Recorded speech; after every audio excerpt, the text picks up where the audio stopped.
자, ERP 회계 인사 시스템 이해 여러분들 컨설팅이죠. 오늘 제 세 번째 시간으로서 수업에 임하겠습니다. 자, 할리 이론 정리해서 재무회계 이해, 재무회계 개념 체계, 재무제표 이렇게 세 가지에 대해서 학습에 들어가겠습니다. 자, 1장의 재무회계 이해, 첫 번째 재무회계 기본 개념이라고 나와 있죠. 회계의 정의, 일반적으로 회계란 기업의 경제적 활동에 대한 유용한 정보를 인식, 측정, 기록하여 기업의 이해관계자가 합리적인 판단과 의사결정을 할 수 있도록 기업의 경영 활동의 성과와 재정 상태의 변동 상황을 화폐 단위로 파악하며 그 결과를 기업의 이해관계자에게 전달하는 과정을 말한다. 자, 재무회계의 목적. 회계의 목적은 기업의 다양한 이해관계자들의 경제적 의사결정에 유용한 정보를 제공하는 것을 목적으로 한다. 첫 번째, 투자자 및 외부 정보 이용자에게 유용한 정보를 제공한다. 두 번째, 미래 현금 흐름을 예측하는 데 유용한 정보를 제공한다. 세 번째, 재무 상태, 경영 성과, 현금 흐름 및 자본 변동에 관한 정보를 제공한다. 네 번째, 경영자의 수탁 책임 평가에 유용한 정보를 제공한다. 자, 그래서 우리 재무회계의 목적에 대해서는 시험 문제에 자주 나옵니다.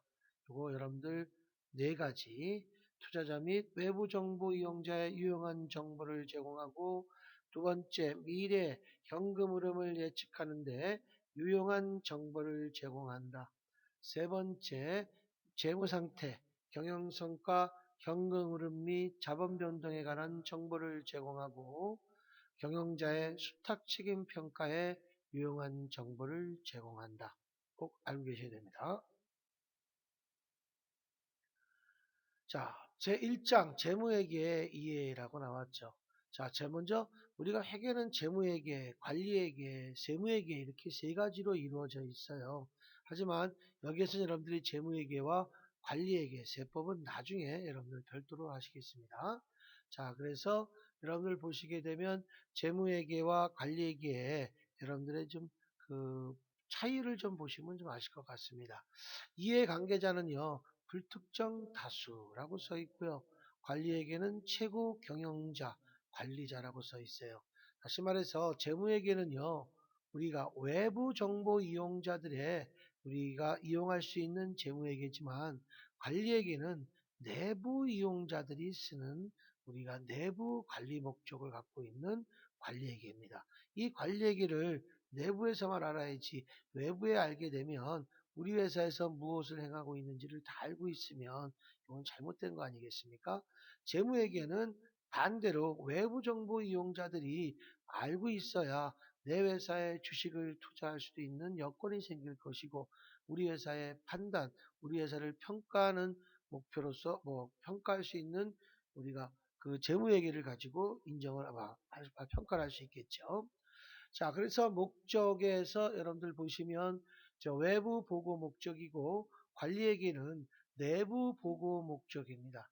그래서 첫 번째 외부 보고 목적에는 재무 보고, 수탁 책임 보고, 그 다음에 관리회계는 의사결정과 성과평가에 우리가 목적을 두고 있다는 겁니다.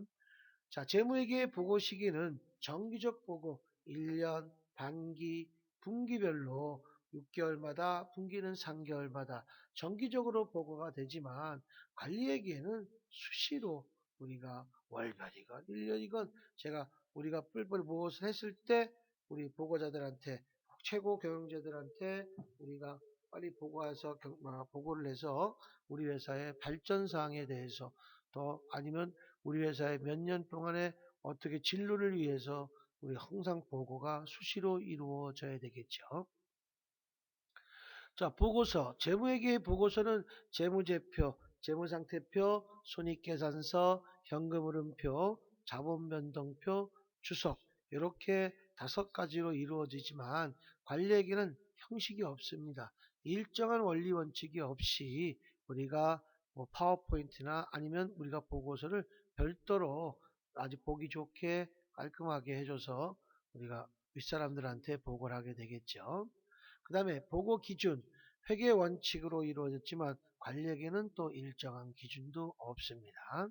그 다음에 정보 성격은 재무에게는 과거 지향이지만 관리에게는 과거를 바탕으로 우리의 미래 지향적인 것을 우리가 그 관리에게서 다루기 때문에 그래서 외부 정보 이용자가 알면 안 되고 내부 보고의 목적으로서 내부 정보 이용자들이 쓸 수 있는 관리얘기라고 할 수 있겠습니다.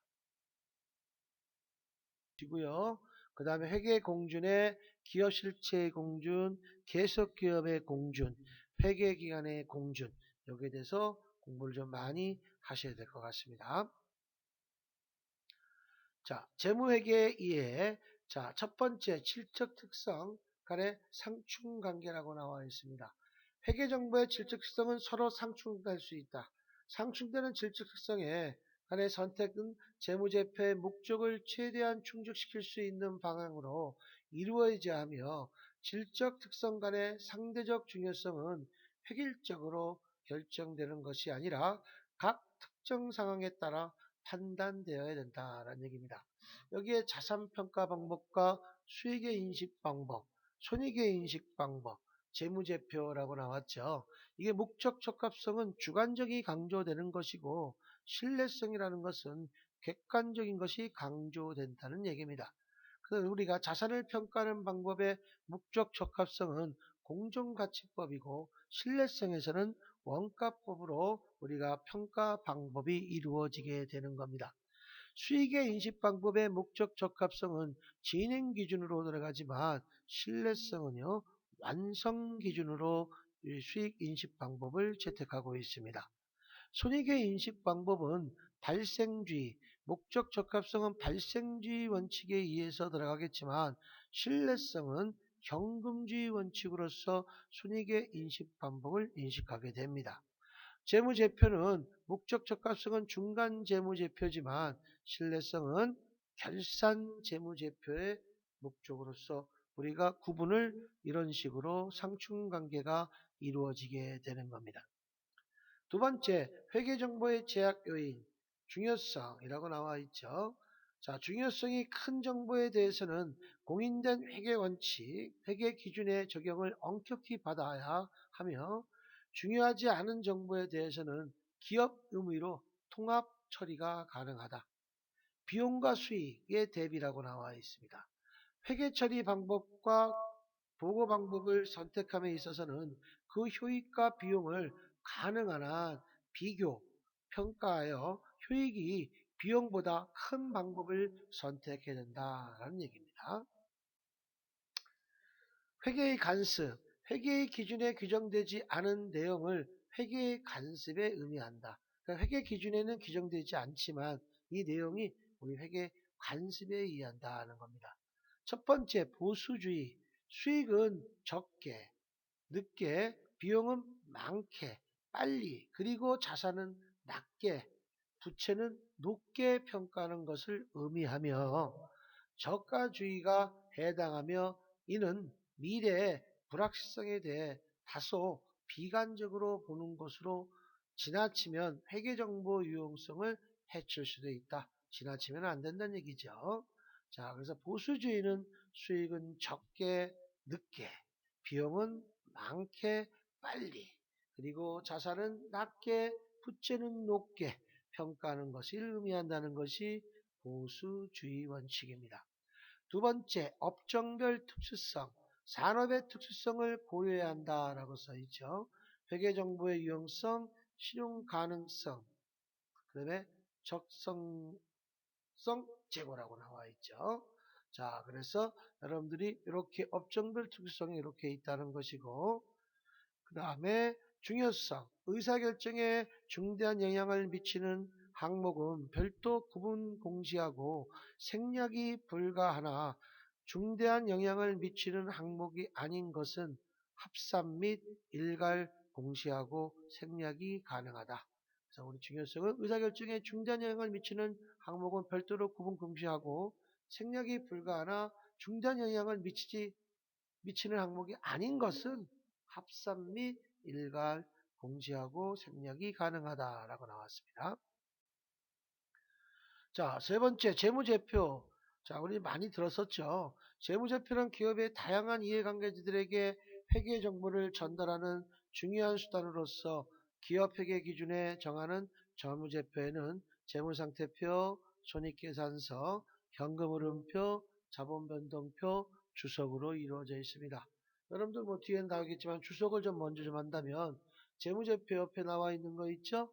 재무제표에 구성하는 5가지 요소 중 하나로 다른 4개의 보고서는 우리가 재무상태표, 손익계산서, 자본변동표, 현금흐름표를 더 잘할 수 더 잘 이해할 수 있도록 추가 정보를 제공하는 거죠.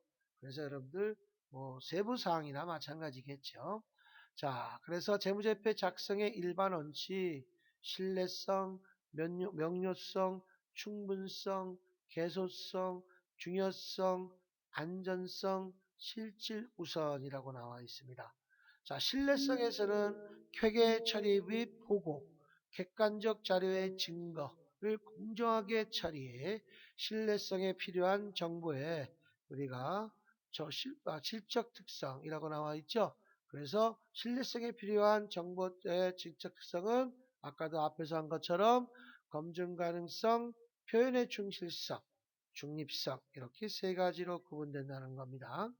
명료성, 재무제표의 양식 및 과거를 이해하기 쉽도록 간단하고 명료하게 표시, 정보의 완전 공개라고 써있죠. 충분성, 중요한 회계 방침, 회계 처리의 기준, 과목 금액을 재무제표 상에 충분히 표시한다는 얘기입니다. 그러니까 신뢰, 명료, 충분 이렇게 말 그대로 그 뜻을 갖고 있기 때문에 제대로 뜻만 좀 알고 계시면 편리할 것 같습니다. 계속성, 회계 처리의 기준 및 절차를 매기 계속 적용한다고 그랬습니다. 기간별로 비교 용의, 그다음 기업 간의 동일한 회계 처리 기준 및 절차를 사용한다. 기업 간의 비교용이라고 나왔죠? 정당한 사유가 있는 경우에만 변경이 가능하다. 중요성, 과목과 금액을 중요성에 따라서 이제 중요성에는 유의적이다라는 말을 많이 쓰죠. 중요하다는 말을. 자, 유의적에 따라서 실용적으로 결정된다. 예외적인 회계 원칙에서는 원가의 효익을 이유로 중요치 않게 계정에 통합한다라고 나왔습니다. 안정성, 대체적인 회계 처리 방법 중 재무적 기초를 건실하게 하는 방법 선택. 예외적인 회계 원칙에서는 보수지, 자산, 수익은 작게, 부채 비용은 크게 계상한다. 그래서 보수주의 원칙이라고 그랬죠. 실질 우선. 회계 처리는 거래의 실질과 경제적 사실에 반영한다라고 나왔습니다. 이렇게 해서 재무제표의 작성의 원칙에 신뢰, 명료, 충분, 계속, 중요, 안정, 실질 이렇게 여러분들이 알고 계셔야 될 것 같습니다.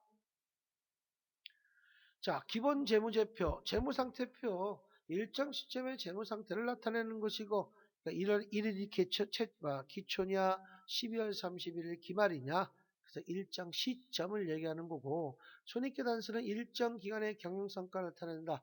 다시 우리 보충 1월 1일부터 12월 31일까지 만약에 내가 3월 1일부터 했다 그러면 그날은 3월 1일부터 12월 31일까지 일정 기간의 경영성과를 나타내는 것이 손익계산서고 현금흐름표는 일정 기간의 현금 상태의 변화를 나타내는 거죠.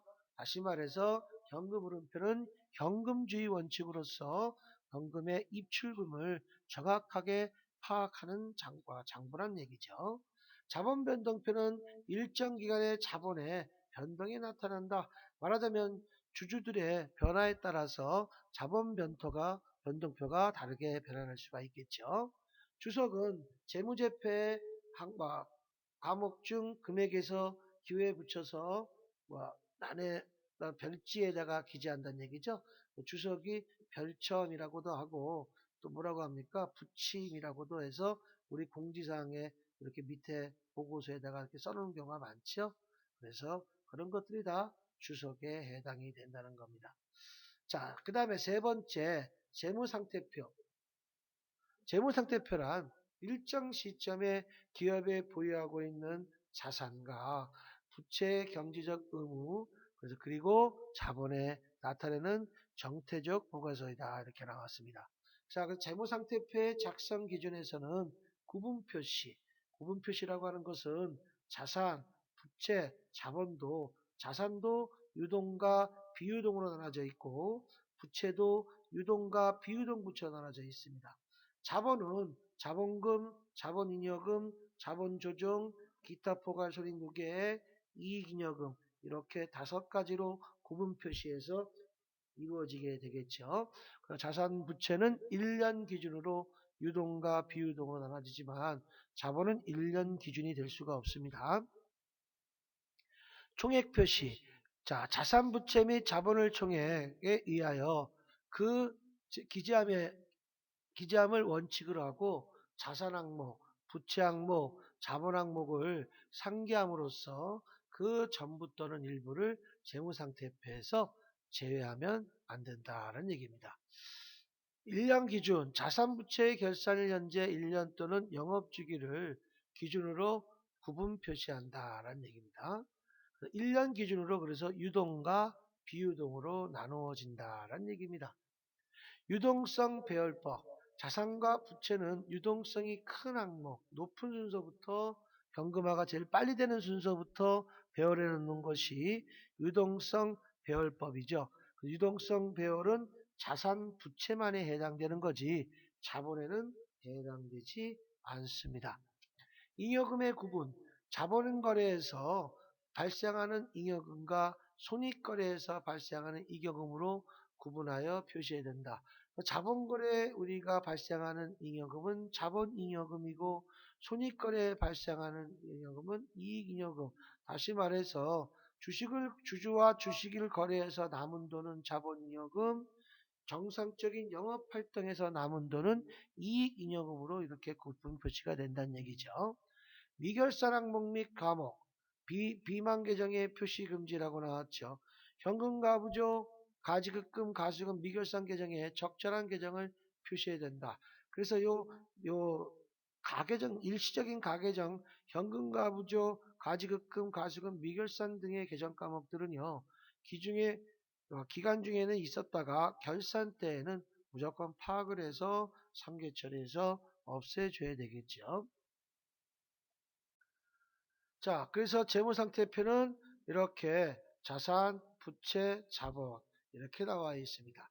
그 자산에는 유동과 비유동 자산이 나눠져 있고 부채도 유동 부채와 비유동 부채가 나눠졌다고 그랬고 자본은 5가지로 자본금, 자본이여금, 자본조정, 기타 포괄 수익 누계, 이익잉여금 이렇게 5가지로 이루어져 있습니다. 자, 그래서 자산과 부채는 유동성 배열의 원칙에 의해서 우리가 나온다는 얘기입니다.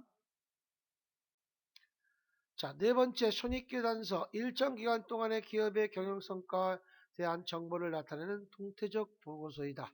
자, 그래서 여러분들이 여기에서는요, 우리 뭐 나중에 여러분들이 다 충분히 할 수 있겠지만 재산법, 손익법에 이루어진 거죠. 재산법은 재무상태표에서 이루어져서 당기순이익이 당기순손실이 나올 수 있는 것이고 손익법은 손익계산서에 의해서 총수익에서 총비용을 빼줘서 당기순이익, 당기순손실이 나올 수 있다는 얘기입니다.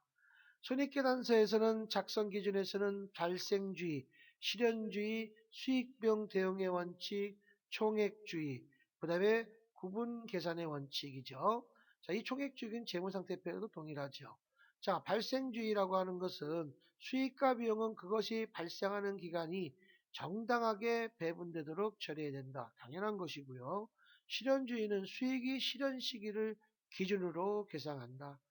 수익 비용의 대응의 원칙, 비용은 관련 수익이 인식된 기간에 인식한다. 당연히 비용이 발생이 돼야 수익이 발생이 되겠죠.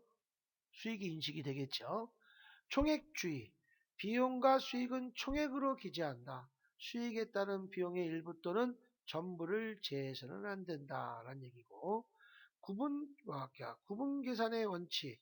손익은 매출 총손익, 영업손익, 법인세 비용 차감정 손익, 당기 순손익, 주당 순손익으로 구분하여 표시된다.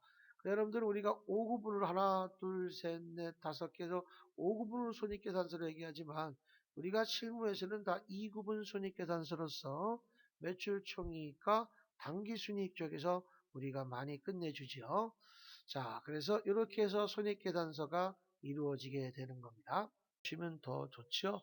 그 영업활동에 대해서 우리가 어떻게 현금 유출입에 대해서 들어간 것이고, 또한 근데 매출처로부터 기타 영업활동 등등 종업원의 매출처, 법인세, 기타 영업활동 이렇게 나와 있죠. 이렇게 투자활동에도 현금 흐름도 우리는 투자부동산에 대한 비유동산, 그다음에 투자활동 등 이건 다 투자활동에 관련된 것들만 얘기가 나온 것이고, 그 다음에 재무활동에서는 우리가 어디에 주식에 관련된 자본에 관련된 것들에 대해서 우리가 많이 나와 있는 것이죠. 이렇게 해서 여러분들이 구분 표시가 되면 좋겠고요. 여섯 번째, 자본변동표. 자본변동표는 한 회계의 기간 동안에 발생하는 소유주의 기분에 변동을 표시하는 재무보고서를 말한다. 자본변동표는 자본을 구성하고 있는 자본금, 자본잉여금, 자본조정, 기타 포괄수익 두 개의 이익잉여금을 각 항목별로 기초잔액, 변동사항 및 기말잔액을 표시한다. 자본변동표를 작성하는 목적의 회계기간 동안 발생하는 자본금, 자본잉여금, 자본조정, 기타 포괄수익, 이익잉여금 등의 변동에 관한 정보를 포괄적으로 제공할 수 있어서 제공함으로써 재무 정보의 유용성을 높이기 위한 것이다 라고 나왔습니다.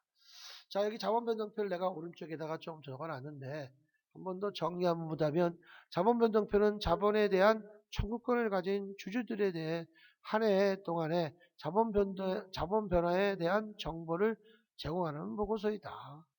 또한 2007년도부터 자본변동표의 작성은 의무화가 되어 있었습니다. 그 다음에 한 회계기간 동안 자본의 변화 내역을 보여주는 재무보고서다. 자본변동표는 자본을 구성하는 자본금, 자본이익은, 자본조정, 기타, 이익잉여금, 기타 포괄수익 누계 이렇게 다섯 가지로 이렇게 이루어져 있다는 얘기입니다. 자, 이렇게 자본변동표는 이런 표에서 이해해서 이렇게 이루어지게 되는 겁니다. 확인만 하시면 되겠고요. 나중에 여러분들 세무 때 보면 이 매도가능증권 평가손익, 평가이익과 평가손실은 영업의 수익, 영업의 비용이 아니고 자본에 속해 있는 기타 포괄손익 누계액에 포함되어 있다는 거. 이거 여러분들 나중에 한번 꼭 볼 수 있도록 하십시오. 자, 다음 학습에는요, 회계정보의 계정별 처리해서 여러분들 차별, 아니, 자산, 부채, 자본, 수익 비용에 대해서 더 자세히 알아보겠습니다. 고생들 많이 하셨습니다. 감사합니다.